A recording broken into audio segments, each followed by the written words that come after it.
Yo, what's goody, everybody? It's your dude B.Love, aka Bubs the motherfucking guy, coming at you hoes once again with another review for this ratchet ass goddamn show, bitch. The Come Up Atlanta. Now, this is the review for season 2, episode 8, Besties and Bottles. Before we jump into this video, I want to say thank you to everybody who has watched my previous reviews. I really appreciate it. I ask that you guys please like this video. Of course, share this video, comment on the video, let me know your thoughts and everything. And yeah, I just want to be able to interact with you all and just make sure that you guys are getting my notifications and all that. Cause I fuck with y'all, like I really fuck with y'all the long way, and I want y'all to fuck with me back. So, you know what I mean? So with that shit out the way, let's jump into this shit, show. And yes, bitch, as always, I'm high as fuck. Do you see how low my eyes is? But I do look good though, I ain't gonna motherfucking lie. I really do. On some bootleg New Jack City type shit. Sit your $5 ass down before I make change. So the episode opens up with the continuation of last week's episode where Mulan and Blasian were sitting at the poolside waiting for the rest of the cast to show up for the Besties and Bottles event. Darian walks in with his friend Dream, and they're sitting over in their own little area, you know, distant from everyone else. So Blasian says, well, you know, I'm gonna go over there and like I'm gonna say something to them. And Mulan is like, well, you can go ahead, girl, and say what you want to say to them or whatever. Because I know that Darian ass is a pop-up type bitch. Like he'll fight a motherfucker if the wind blow the wrong way. I'm gonna keep myself over here and just smile and look pretty, you know, on my Colgate shit. So Blasian walk his motherfucking fine ass, wobbly, wop ass, damn, across the goddamn pool area to go over there to introduce himself to Darian and his friend Dream. So of course, as Blasian approaches them, the vibe is kind of off. The body language is kind of like standoffish, like, yeah, I just don't want to be fucked with right now, you know, kind of like, why you over here talking to me? Then Darian reveals that, you know, there's no point of me actually getting to know any of you bitches. Like, none of you hoes are gonna be friends with me after this whole situation. Like, this is so fucking fake. Like, why am I even doing this? And if that's how you feel, the question I want to ask to you, Darian, is why are you doing this then? I mean, the show is called The Come Up, and they're showing the progress of people coming up, right? So of course, with your continuance of coming up, you have to build connections with people. And there are a few people on this show in particular have big platforms, or they're connected to people who have big platforms. And this could be, you know, possibly like little opportunities for you to be able to like build upon your brand and to create this epic ass empire. And then on top of that, you can't sit there and not at least say hi to people who came to your single release party and supported you. You could have at least said hi. I mean, damn. So Blasian continues to, you know, reintroduce himself to everybody. So then the real party comes in. Tay brings her fine motherfucking ass and shit. And I'm literally looking at her like, well, damn. Like, do I even really like niggas like that anymore? I mean, because a lot of these niggas be doing some trash ass shit. So maybe pussy will give something else. But if that's the case, I want a bitch that look just like Tay. So Tay walks in like, okay, bitch, I don't know what you hoes doing, but I'm ready to start this shit. I'm low-key a little bit upset and feel some type of way because my best friend can't be here, you know, and I was hoping to get my shit banged the fuck out, you know, finger bang style later on that night, but I just kind of felt some type of way. But at the same time, I'm still gonna try to turn these lemons into lemonade. So bitch, who got the goddamn drinks? I'm ready to take a shot. So they begin to take their shots and shit. As always, whenever there's good, evil is always near. Shifu of Atlanta. Dion and the Demon walks his ass in, and I'm like, oh shit, here in all of the fuck that we go with this bullshit. Dion walks in with a fucking agenda. He is ready to start shit like he always do, and he had his eyes set on Mulan's ass. And then he walks in, you know, talking about, oh, hi, everybody doing it?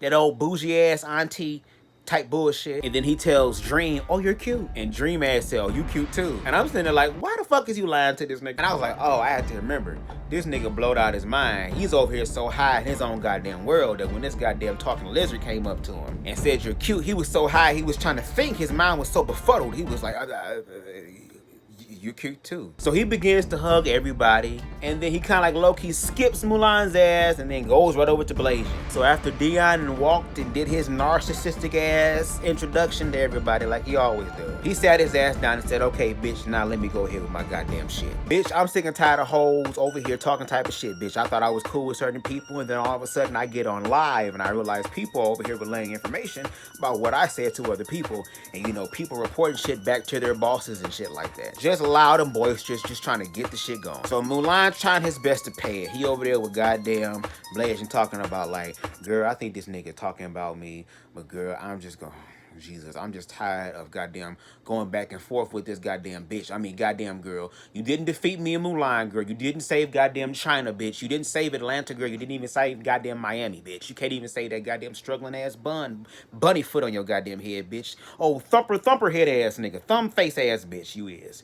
Girl, let me just go ahead and just zone this bitch out. So, of course, what a bully does when you don't fucking acknowledge it, you know, he continues to antagonize. Dion opens his goddamn dick suckers and begins to say, Mulan, are you speaking today?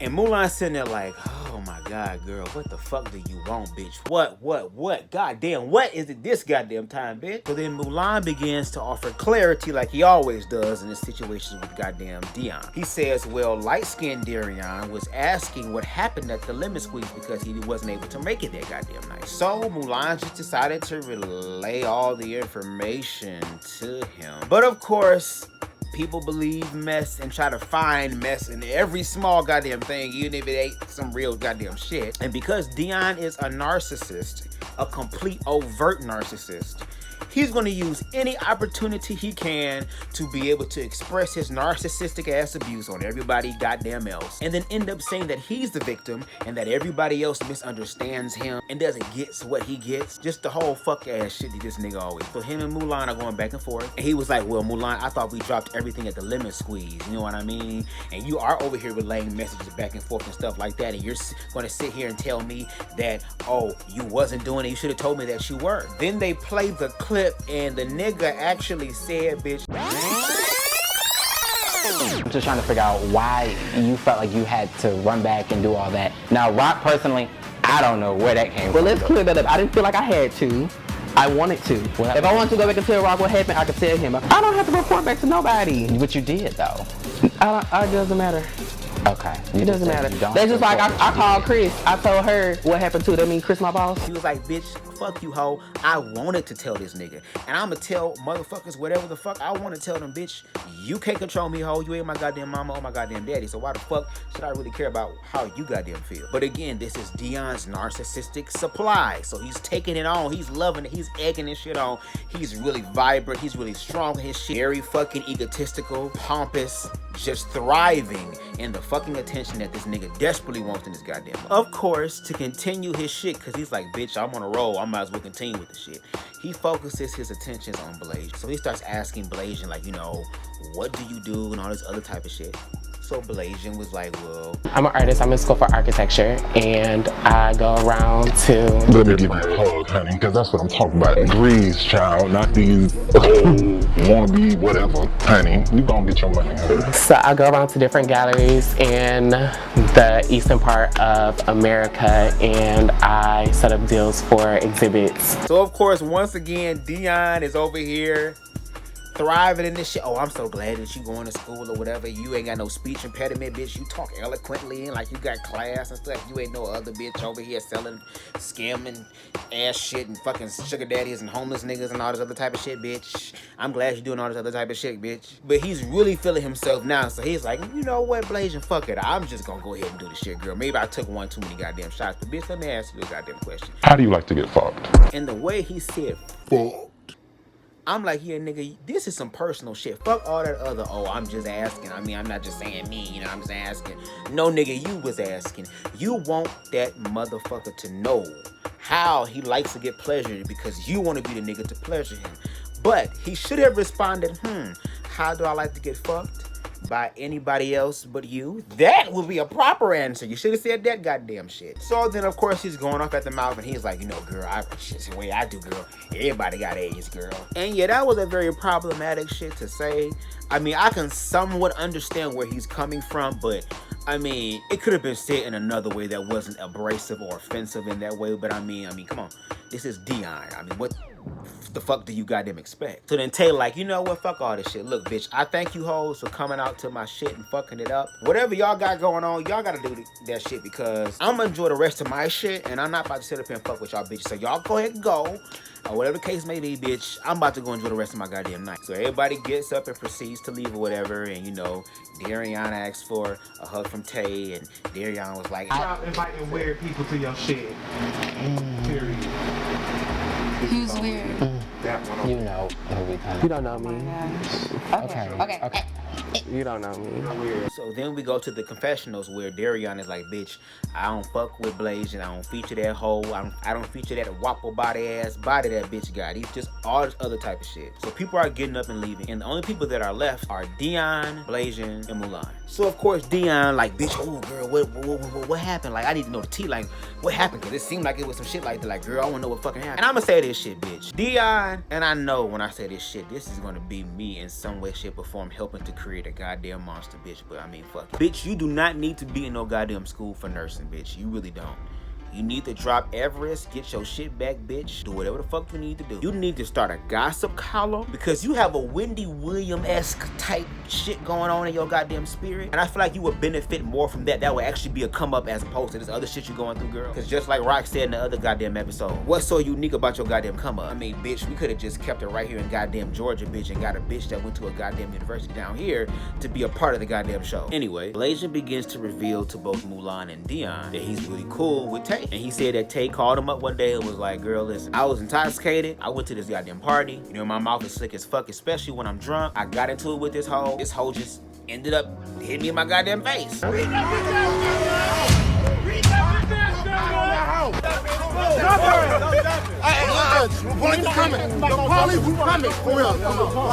that's why Mulan low-key was like, bitch, that's why I set my ass right the fuck over there in the beginning, girl. Because I told you this was a pop-up ass bitch. The wind blow the wrong way, this bitch is swinging. I don't want no part of it. The nightlife begins to die down, and we're greeted with another beautiful day in Atlanta. Then we finally see Quay fine, sexy chocolate ass pulling up to this video shoot because he is a choreographer for this music video. So we walk in and we see Quay, you know, watching the girls, critiquing them, helping them with the counts, you know, things that choreographers do. And I really appreciated this moment because I felt like we got to understand Quay just a little bit more in a deeper sense. And Quay was revealing, like, you know, I mean, like, you know, I have things going on in my life, like, you know, as far as externally, I got gigs and shit. I'm out here acting. I'm out here doing dance competitions and shit. I'm out here teaching motherfuckers to dance. And yeah, I'm popular, but at the same time, it's like, I feel like motherfuckers really don't take the time out to really try to get to know me and what I'm going through. And even though, you know, I'm out here and motherfuckers know who I am in Atlanta, I could be in a room full of motherfuckers and still feel like I'm by myself. So I kind of want to take this opportunity to kind of just really shift something a little bit, especially for this particular part. I love this ratchet shit. I really do. I've recently embraced this shit into my life, so I'm kind of thriving in this shit right now. But at the same time, I'm a very, very spiritual person. And when I mean spiritual, I don't mean religious. I mean that real spiritual shit. All I want to say to you is this, Quay. What you're going through right now is known as a spiritual awakening. You're starting to realize that you are starting to grow and that you're evolving in your life, not just, you know, externally as far as, you know, the 5 senses and everything, but also spiritually with your 6th sense. And you do feel alone. You feel like you're by yourself, because everyone else around you, and I hate to say it, is very shallow and very beta-based. And they're very materialistic, very legalistic, very egotistical, very vain. It's a bunch of low-vibrating ass shit. And I can tell, even though I don't know you personally, I can tell that you have a really good energy and spirit about you. I don't really see you in any type of drama. And I mean, I follow you on Instagram, so the things that you post have always been positive things. Whether you're dancing or something in reference to your career, you're showing the come up. And I just want you to know that you are really not alone. There are people out there who feel the same way that you do. But in order for you to meet those people, you're going to have to learn how to open up. Now, you may in fact and indeed be doing that. I mean, I'm pretty sure you may have friends that are in your life who know you personally, who know all the shit that you've been through, that you confide in and you share your deepest, darkest secrets with. But you're a strong individual, man. You're really out here doing it for yourself. And you're doing it by yourself, which shows how powerful you are. And I mean, it's going to get tough, but I mean, the race is not given to the swift nor to the strong, but to those who endure to the end. So just keep going forward because you're on the right track. So then we end the show with Tay fine ass and her friend going out for drinks. And Tay is like, you know, I'm just excited to be able to see my friend. She came back into town, you know, just having this conversation about us going to Texas and on this road trip type of thing. And I mean, I don't know if it was the way that she kind of like rubbed on my clit or kind of was finger banging the shit or, you know, straight licked the clit. It just got my mind fucked up. So I'm just trying to get my pussy ate on this goddamn road trip, bitch, from start to finish. And also talk about shit with our business too, you know, that shit. So they're sitting down or whatever. I said, okay, look at Tay friend looking like a cute ass version of Brandy and shit. I said, come on, bitch. The bitch said, the boy, the clit is mine. So they're sitting there talking like, you know, girl, you know, we gonna plan this trip or whatever, woo woo, all that type of stuff or whatever. And you know, I'm gonna order the stuff tonight for the rest of our clients. We gotta finish their veneers and shit like that. But I'm also talking to this girl. It's like, you know, shit is going real cool and shit, you know, that type of stuff. And Tay sitting there like, oh, bitch, what? So Tay sitting there like, girl, so you just gonna go ahead and have some other bitch over here and you just did me in the bathroom like that? Yeah, we was drunk and maybe it was some goddamn Katy Perry, I kissed a girl and I liked the type shit experience. But girl, the way you was eating it, ain't no nigga ever ate my shit like that before, bitch. So I'm kind of in love right now. Her friend sitting there saying, oh, actually, I invited her. She's gonna come in right now. I was like, you better come on with this goddamn Maury Povich ass introduction, bitch. You were talking all this shit about so-and-so and so-and-so, but guess what? So-and-so is coming out. Introducing so-and-so. Bring your ass out. OMG! Tay, hey baby. This is Sky. Sky, this is Tay. How are you? Best friend. Good. And I was sitting there like, okay, look at her little boo thing coming in looking like a cute ass Tokyo Tony at goddamn 20, bitch. You sit her ass down like, yeah, bitch, I'm here. And her friend sitting there like, girl, oh, I want to jump across this goddamn table and punch you in your face. So we're in the confessionals and she's saying, you know, well, it's my best friend. I'm gonna support her in anything she does. So, I mean, if she feeling this girl, she feeling it. So she's sitting there in the bar or whatever, and they order their drinks and shit like that, and they're sitting there talking. So she was like, excuse me. Excuse me. What about what happened in the bathroom? So Tokyo Tony looking like, bitch. What the fuck she mean about what happened in the bathroom? Who is that bitch? And who is that bitch? And then we're back at the confessionals where Tay is sitting there like, if I gotta beat a bitch ass, I gotta beat a bitch ass. So we're left with a cliffhanger until next week to see what happens. I feel like I'm on some Dragon Ball Z ass bullshit. It like all this goddamn dialogue, and then when the action starts, bitch, will so-and-so beat so-and-so ass, girl. Your ass gonna have to wait another goddamn week, bitch. We got your ass, bitch. Fuck you. So I want to say thank you so much for taking the time out to watch this ratchet ass, all over the place ass goddamn review. What did you guys think about this week's episode? I want to know about it. Leave it down below. And also, you can follow me on my social medias. And until next time, everybody, peace and love. BubzDaGawd out.